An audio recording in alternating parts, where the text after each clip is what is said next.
Okay, we will go ahead and continue with part 2 of the applications of exponential and logarithmic functions section. So we will be continuing the discussion, well, initially on logistic models, as we did one problem before, and we'll go ahead and do a few more problems moving forward. So example 6 says an employee brings a contagious disease to an office with 200 employees, and they give us a logistic model. And we're going to use numerical methods to determine the number of days until 89 employees have been infected. So what we want to go ahead and do is realize that the value of 89 employees, well, what we want to think about is where do we plug that information into? So the two variables we have are t for the input or time. Of course, it's not going to be that one. We have 89 employees, which would go into the variable n, because n represents the number of employees. So really, in essence, we are setting this whole equation equal to 89. I'm going to go ahead and write down everything else. And from here, the goal is to solve for t. We're trying to figure out the number of days. And it says above, the number of days is represented by t. So the first thing we're going to do is cross multiply. And by cross multiplying, we will get rid of all the fractions. So what that gives us is 89 times the entire denominator, which I'm going to leave in parentheses because we will need to distribute momentarily. So upon distributing, what this comes out to be is 89 plus, and we're going to multiply 89 and 79. So I'll go ahead and do that. 89 times 79 is 7,031, and I'll rewrite everything else. Is equal to 90. Okay, so from here, now everything's nice and separated term by term, and we do have like terms. We can subtract the 89 on both sides to get the exponential expression by itself. So really, what this gives us now, so on the left-hand side, we just have 7,031 e to the negative 0.6t. And on the right-hand side, simply 90 minus 89, just 1. From here, we can simplify further by dividing both sides so we can get the exponential by itself. So we divide both sides by 7,031. And to make sure we get a precise answer, I am going to leave it as 1 divided by 7,031. You can put that in the calculator and get a decimal. You just want to make sure that you use a lot of decimal places if you decide to do it that way. So that way you don't lose precision in your final answer. Because if you round too soon, you might run the risk of losing precision in your final answer. So just keep that in mind. But if you leave it this way, regardless of which way you do it, we need to get rid of the e here. There's the e, the base of e that we need to get rid of. And that means we need to apply. So I'll go ahead and erase this so I can put the appropriate operation that we need to apply here, which is the natural log. We need to apply the natural log to both sides because with natural log and e next to each other, natural log and e simply cancel out. And we are now left with negative 0.6t is equal to natural log of 1 divided by 7,031. And now we have one more step to do in order to be done with this problem. And that is just divide both sides by negative 0.6. So we are taking the natural log of 1 divided by 7,031 and dividing that whole expression by negative 0.6. And by doing that, Now we can plug all of this in the calculator. So natural log of 1 divided by 7,031, I'll close parentheses in the calculator, divided by negative 0.6. And they want the final answer to the nearest whole number. So the nearest whole number is going to be 15. So my calculator has 14.763 and a bunch of other digits. So we're going to round that up to 15. And so that would be the number of days until 89 employees have been infected. So 15 days. And this would be the final answer. Okay, so let's go ahead and move on to example 7. So kind of similar premise. There's a town whose population is 29,000. There's an epidemic, and they give us another logistic model. And from here, we're really going to see what the logistic model tells us in terms of what happens when the amount of time increases, what happens to the number of people that get infected, what's the rate at which these people get infected. And so for part A, they simply want us to plug in t is equal to 0. So we are going to take the entire fraction, the entire logistic model, and simply just plug in 0 for t. 22.5 e to the negative 0.7 and times 0. So part of this is making sure you plug this in your calculator correctly. What I recommend in your calculator, when you use the E notation, in fact, I'm going to color this all in red. You want to keep parentheses around your denominator. So that's definitely important. But additionally, you want to keep parentheses around your exponent of E as well. So really, if you put everything into the calculator exactly like this, then you should be fine.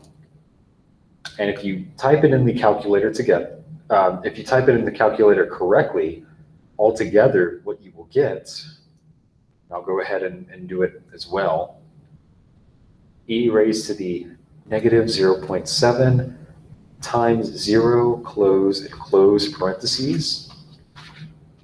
So we're going to go ahead and round to the nearest whole number because we're talking about people. So it's about 123. So if you typed everything in your calculator correctly, you should get 123. Another way you could put this in the calculator is you can do the denominator just by itself.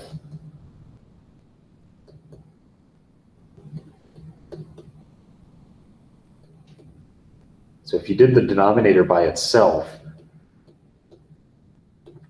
then what you would get there is really something that's pretty nice. And then you can put this in the calculator. And you would get the same answer. Pretty much the main idea, because this won't work for part B, because your denominator is going to be an irrational number. So you have to determine how many decimals to put. And if you decide to put it in the denominator first and then the whole quotient together, like I did over here on the far right, and just make sure you use a lot of decimal points, maybe 5 or 6. And that should do it. But really part B wants you to plug in 2 for t, 5 for t, 8, 12, and 16 for t. And so really we can go through these rather quickly because in your calculator, you can use the up cursor to go back to previous inputs that you've done. And you can go back and replace 0 with 2, and then replace that 2 with 5, and replace the 5 with 8. And you can do it exactly in that fashion. So I'll write down the first one. 1 plus 22.5 e to the negative 0.7 now times 2. And again, I recommend putting it in your calculator with parentheses around the denominator, and additionally around the exponent of e. If you do all of that correctly,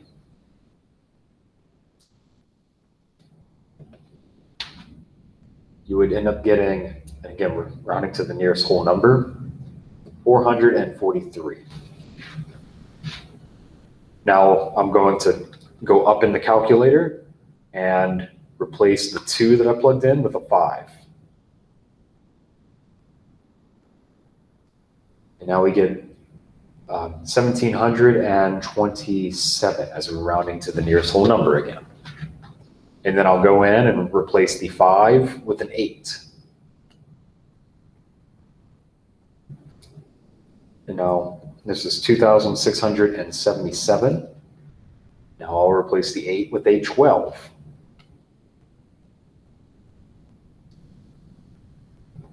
$2,885. And then I'll replace 12 with 16.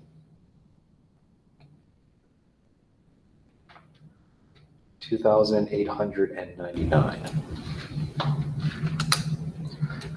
So notice over the course of really what we've done is we've seen how many people get infected over the course of 2 days, 5 days, 8 days, and so on and so forth. With an infection that only started off at 123, notice after a little over 2 weeks, so a little over 2 weeks at 16 days, nearly everybody has been infected. Almost all the 2,900 people have been infected. In fact, that just shows one person off. And then it goes on in part C asking, using this model, can you say whether all 2,900 people will ever be infected? And for part C, this goes down to what the logistic model represents. Now, I do have a graph in the notes that I want to reference right fast. So I have this logistic model, and what this logistic model tells us is that there is an asymptote. There's a horizontal asymptote at the largest possible value you can have. So in our example, our horizontal asymptote would be placed at the total number of people in the town from the example. So here the town is 2,900. So that would be where the asymptote is at. And since we cannot reach the asymptote, then we are going to say that, well, the 2,900 people cannot be infected by this model. So I think the way, and it's a multiple choice, I think the way they word it as t, they have an arrow pointing to infinity. So as time goes to infinity, the number is going to go towards 2,900. And then it's going to be an option that says not everybody, or not everyone will get infected. There's an answer choice that tells you, or that states this, and that's the one you would select. So that would answer example 7 here. Let's move on to example 8. And so this is not a logistic model problem. So you can notice the tail end of the formula right here. It's just a natural log function. And we're going to use this formula to first determine how many animals are now in the forest.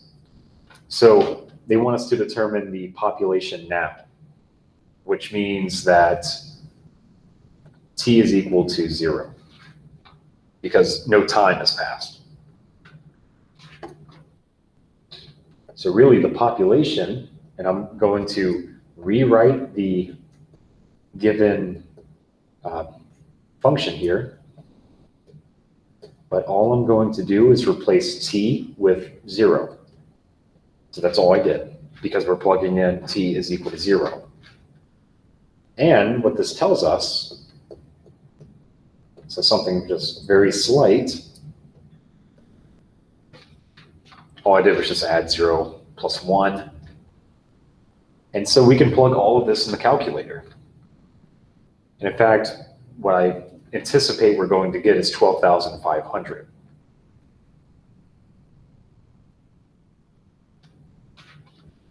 And we do get 12,500. The reason why is because natural log of 1 is just 0. So really that answers part A right there. And then part B, what part B wants us to do is use the formula to determine the number of years. So we're finding t, and they tell us that the population is 14,000. So really they're saying that P is equal to 14,000, or in other words, we are going to set the equation equal to 14,000. So we set the whole equation equal to 14,000, and we will be solving for t. So you cannot add those two quantities together, because that breaks order of operations. The 1,000 is stuck with the natural log, so you cannot add those together. Instead, what you can do is subtract 12,500 on both sides. Those are like terms.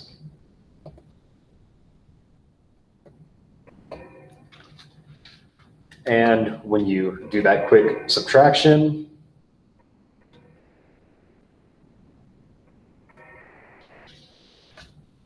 you would just get 1,500.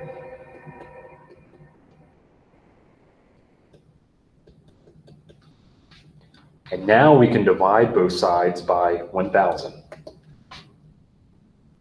to get the natural log expression by itself.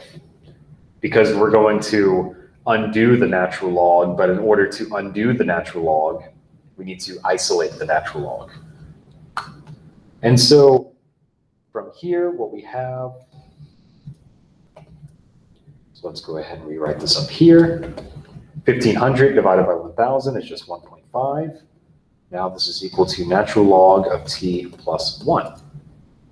Now in order to get rid of the natural log, so how do you undo a natural log? You use e. So that's why I'm going to have e in red, because this is how you apply e. You place e as a base, and what was there before now rises up as an exponent. The good news about that is that the e and the ln, they cancel. So on one side, we have e to the 1.5, nothing could really be simplified from it. And on the other side, we are left with t plus 1. All we have to do is subtract 1 on both sides to get that t is equal to e raised to the 1.5, and we subtract 1. And plugging this in the calculator, e raised to the 1.5, close parentheses, minus 1. If you put everything in your calculator correctly, you would get, so I don't know how many decimal places at once. I'm going to just put 2. I get 3.48. It may ask for the nearest integer, which would just be 3, or the nearest tenths place, which would be 3.5, but whatever it asks for, you should get a number in this ballpark area, and I'll trust that you can round it from there. But this would represent part B, or in other words, it would take 3.48 years in order for the population to go from 12,500 to 14,000. So that's what we have just determined. And we have one more example, which is example 9. It's something called Newton's law of cooling. And so really the factors going on here is that t with a little 0 next to it is the initial temperature. T with a little 1 next to it is the, well, it's another type of temperature. It's really the temperature of the object. And then the temperature after a certain amount of time is this T of T notation. And so you might notice that there's this kind of tricky looking formula over here, and hopefully I'll do a better job of dissecting what this formula really means. So something that may be evident about this problem is that this is almost a PERT form. This is almost PERT.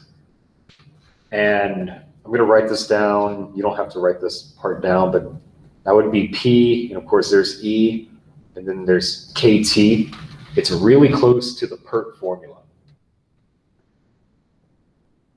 And what makes the PERT formula so special in this section? It's the rate. So the PERT formula is so helpful, it's because of one of the placeholders for the rate of, well, in some applications we call it exponential growth or exponential decay, but you may recall in previous problems that we had to first find the rate, and that is still true here. We have to find the rate first. So really this is a two-part problem. We need to find K as denoted by the formula, i.e. the rate. And what they do is they start off by giving us information about the about what the rate could be based off of this cup of coffee. So they start off with the cup of coffee. It has temperature 135 degrees, and then it's placed in a freezer with temperature 0 degrees. So the way we are dissecting this information, well, T0 and T1. So T0 is the temperature of the surrounding. I think I said initial temperature before, so ignore that. T with the 0 next to it is the temperature of the surrounding, and so the freezer is the surrounding. So really it's 0 degrees Fahrenheit. I'll just put 0. And T with a 1 next to it, that's what the object is. So they call it a body, but we generalize that to an object. The object is the cup of coffee, and its temperature is 135. And then what they go on to tell us about this situation, after 15 minutes, so after 15 minutes, lowercase t tells us 15 minutes, and then they tell us that the final temperature of the coffee is 40 degrees. So the final temperature is 40 degrees. So that is all, those are all the givens in this problem. So it's a little bit of a hassle to try to dissect all of these, but T with the 0 is temperature of the surrounding. T with the 1 is temperature of the object.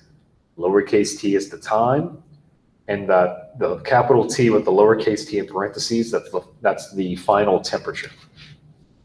So now we're trying to find K. We found everything else now.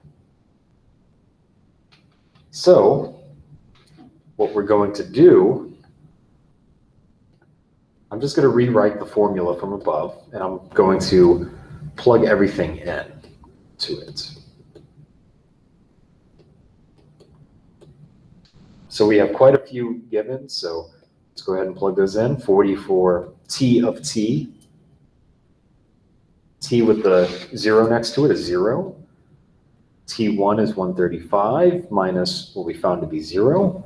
E raised to the negative, we don't know what K is, but we know that T is 15. And we can go ahead and clean this up a little bit. That's 40 is equal to 0 being added doesn't do anything. So that's 135 e to the negative 15k. So that's really all we can do so far. But that's actually a really good start, because we can follow the procedures from before we can divide both sides by 135 so we can get the e exponential by itself.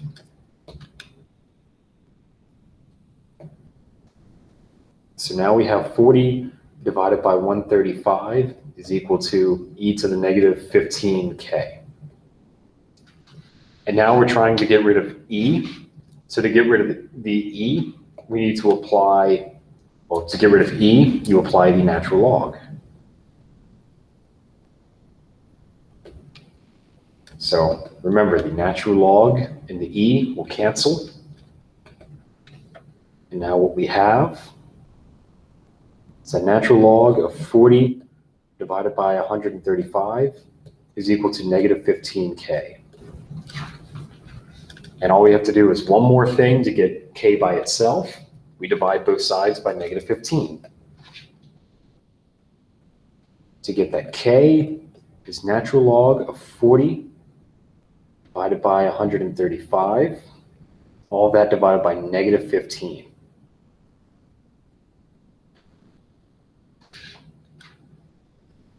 And it may be recommended to get a decimal out of this. It's not going to be a nice looking decimal. You can leave that as an exact answer when you solve the next part, because this is part 1.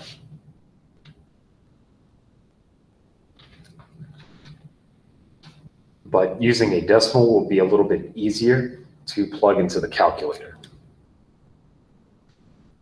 And the safest way to plug this into the calculator is by using a bunch of decimals.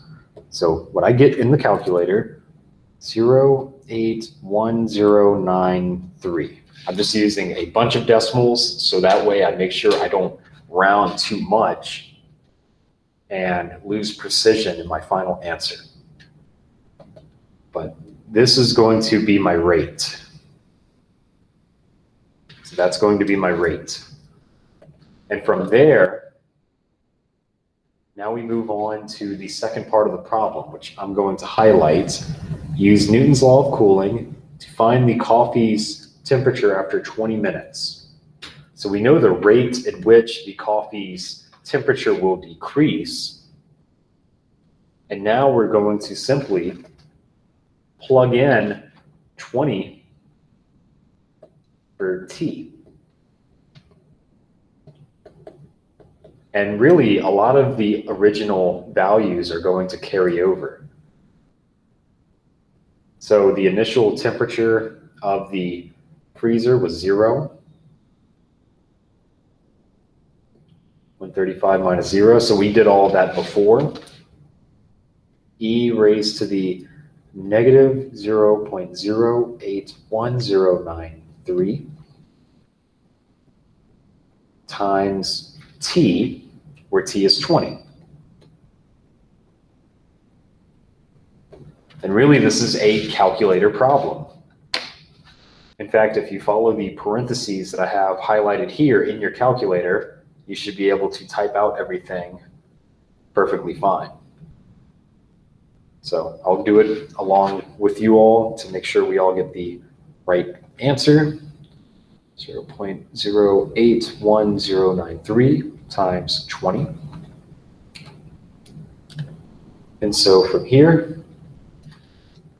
I'm going to get 26.6, and there's a bunch of sixes, there's a 7 that pops up. I'm going to round it to 26.67. And so that would be the temperature after 20 minutes.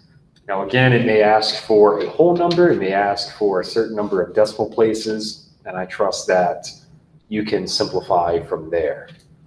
But ultimately, this would answer example 9. That would conclude part 2 of applications of exponential and logarithmic functions.